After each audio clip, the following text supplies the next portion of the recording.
सबसे पहले हमने और उनको वहाँ पहलगाम में शहीद हुए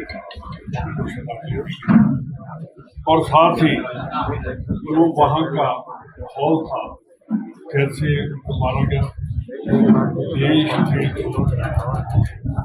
हमारे नागरिक हैं और जिस तरीके से वहाँ आतंकवादी आए और उन्होंने जो फोटोग्राफ हमने देखी है वो दिल बहुत दर्दनाक है। कोई भी देश का नागरिक वो सहन नहीं कर सकता। और जब मैं अभी देख रहा था मैसेज कि 10 बार पाकिस्तान ने हिंदुस्तान के अंदर आकर उन्होंने अटैक किया, 10वां अटैक किया। 2 अटैक तो मेरे अपने डिस्ट्रिक्ट में जहाँ से मैं MP हूँ 2015 और एक उसके बाद पठानकोट पड़ा और वो दीनानगर का अटैक हुआ था, उसमें उस टाइम 7 लोगों को गोली मार दिया, उसमें तंकी भी मरे थे। मैं आज कहना चाहता हूँ कि इस दौर में जो हम आतंकवाद के विरुद्ध लड़ाई लड़ रहे हैं, पूरे देश के आम नागरिक और सभी पार्टियों को इकट्ठा होकर एक ऐसा जवाब देना चाहिए जो पाकिस्तान को आजाद रखे। देखिए, राजस्थान और पंजाब ये इनका सबसे ज्यादा अगर कोई बॉर्डर लगता है पाकिस्तान के साथ, और जैसे Pakistan proxy war against India through border लड़ रहा है, उसका हम अच्छी तरह से जवाब नहीं दे रहे। अकेला बॉर्डर को बंद कर देना, वाघा बॉर्डर को बंद कर दो, वो बंद करने के लिए उनकी पाकिस्तान की जुबान और जो हमले कर रहे हैं उनको बंद करने की जरूरत है। देश आज देख रहा है कि पाकिस्तान के जैसे 71 में 2 टुकड़े किए थे, अब आतंकियों के और पाकिस्तान के 4 टुकड़े कर होने चाहिए ताकि कभी आंख न उठा सके हमारी तरफ। ऐसा उनको एक टेररिस्ट कंट्री उसको डिक्लेयर करना चाहिए, प्रधानमंत्री को पूरे वर्ल्ड में जाना चाहिए। जैसे इंदिरा गांधी ने 71 के बाद में अशोक जी को पता है कि पूरे वर्ल्ड का टूर किया था और पाकिस्तान के प्रेसिडेंट को दिखा दिया था कि इंडिया नहीं जीतेगा, ये पॉलिसी अब हमें लेकर आनी पड़ेगी। ऐसा नहीं कि हम उनको चैलेंज करेंगे। वो तो आज भी आपने देखा होगा कि उधमपुर में आज भी अटैक हो गया है, हर रोज अटैक कर रहे हैं। हम कह रहे हैं ऐसा करेंगे। पूरा देश आज हिंदुस्तान का एक एक नागरिक हिंदुस्तान की एकता के लिए खड़ा है और मैं प्रधानमंत्री जी को एक रिक्वेस्ट करता हूँ कि ED, CBI, इनकम टैक्स और जो ऐसी और हैं उनको अपने आप को बचाने के लिए देश को बचाने की बात करो। बीजेपी तो बच जाएगा, पहले सबसे पहले देश को बचाना होगा। ये मैं कहता हूँ कि आप हमने जो मीटिंग भी की है सभी चिंतित हैं सभी चिंतित हैं कि पाकिस्तान जो हर रोज ऐसा अटैक करता है उसके बाद हम स्टेटमेंट देकर बंद हो जाते हैं। हमें पाकिस्तान के साथ वो हाथ करने पड़ेंगे, उसके बाद ही उसकी जो कानूनी हरकत करता है बंद करेंगे।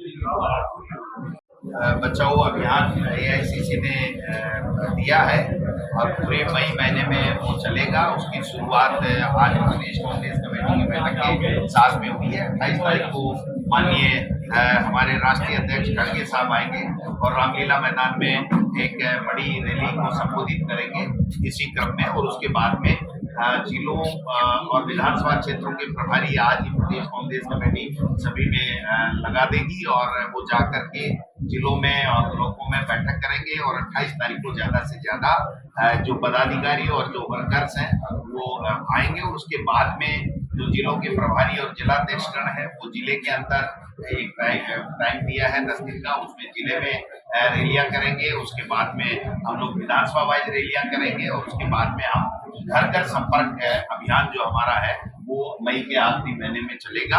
बूथ तक हम लोग जाएंगे।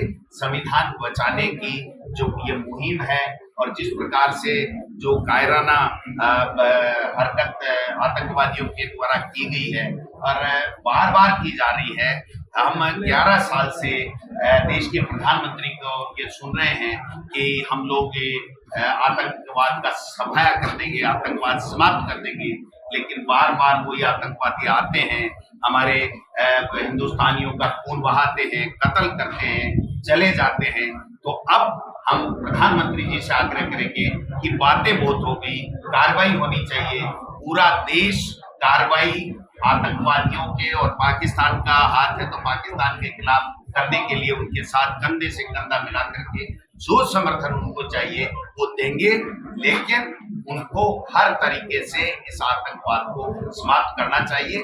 और दूसरी बात ये भी हुई है प्रदेश कांग्रेस कमेटी की बैठक में कि वहां पर संविधान खत्म किया जा रहा है, ईडी, इनकम टैक्स, सीबीआई का दुरुपयोग किया जा रहा है, आतंकवादी आकर के हिंदुस्तानियों का कत्लेआम कर रहे हैं और यहाँ पर ये डबल इंजन की सरकार बोलने के अधिकार को छीन रही है।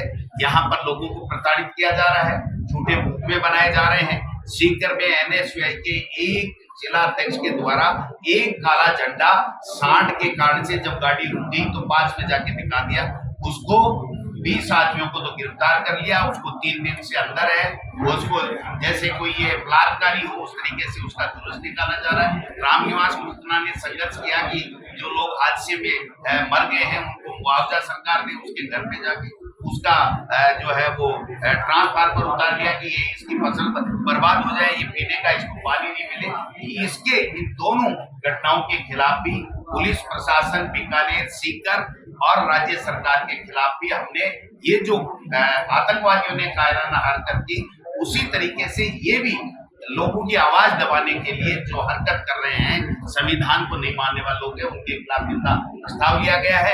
एक हमारा प्रतिनिधिमंडल डीजी से मिलेगा, बताएगा। सीएमओ से ये कहा जा रहा है कि इसकी पिटाई करके वीडियो हमारे पास में भेजो, तब हम मानेंगे कि आपने मुख्यमंत्री को एक काला झंडा दिखाने वाले आदमी को आपने क्या कर दिया, उसके भाई को, उसके पिता को और बच्चों को, सबको झंडा आपने सोशल मीडिया में आया है। एक व्यक्ति ने सांड के कारण से गाड़ी रुक गई, वो साइड से दिखा रहा था, वो पास में आके उसने दिखा दिया, उसके पास कोई हथियार नहीं था। लेकिन जिस तरीके से ये जो तानाशाही कर रहे हैं, दादागिरी कर रहे हैं, कुचलने के काम कर रहे हैं कि भाई मुख्यमंत्री ने कर क्या दिया जो उसको काले झंडे नहीं दिखाएंगे। मुख्यमंत्री को काले झंडे इसलिए दिखाए गए सीकर चूरू में कि वहां पर संभाग खत्म कर दिया, वकील हड़ताल के ऊपर बैठे, 50 दिन से जनता में आक्रोश है, तो आगे संघ के अगर झंडा दिया तो मुख्यमंत्री आंदोलन पैदा होगी। और हीरो को इतनी गोली चली कि उस आरोप पीटो, झूठ में लगाओ उनके खिलाफ और उसकी तो भेजो कि उसकी की नहीं की। इससे ज्यादा बात कोई तो देश में माहौल है उसमें तो हम साथ में हैं प्रधानमंत्री जी के कि वो आतंकवादियों से बदला लें, पाकिस्तान से बदला लें, लेकिन यहाँ पर हम लोग संघर्ष करेंगे, लड़ाई लड़ेंगे, जेलों में जाएंगे, लेकिन इनके आगे घुटने टेकने का काम हम लोग नहीं करेंगे। के अंदर जो घटना हुई बहुत ही कायराना और दुर्भाग्यपूर्ण घटना है। मैं समझता हूँ इस प्रकार की जो घटनाएं हैं उन पे कड़ी कार्रवाइयां होनी चाहिए। पूरा देश आज एकजुट है। हमारी CWC की बैठक के अंदर दिल्ली के अंदर ये फैसला लिया गया है कि हम सरकार का पूरा सहयोग करेंगे, हम सरकार के साथ हैं। सरकार को जो है अब बात करने से काम चलने वाला नहीं है। ऐसे आतंकी, ऐसे पाकिस्तानी जिन्होंने हमारे यहाँ पे आके ये जो मौत का तांडव खेला है, उनको गोली का जवाब गोली से ही देना पड़ेगा। बात करने से काम चलने वाला नहीं है। ये छोटी मोटी जो बातें हो रही है ना, इनसे काम चलने वाला नहीं है। इनका पक्का इलाज करना चाहिए, ये बात मैं कहना चाहूंगा। ये मेरा निवेदन है प्रधानमंत्री जी से कि आज पूरा देश आपके साथ है, आप निर्णय लीजिए और ऐसे जो आतंकवादी है और ऐसी आतंकवादी गतिविधियों में जिनका सहयोग है उनके खिलाफ कार्रवाई करिए, ये बात मैं कहना चाहूंगा।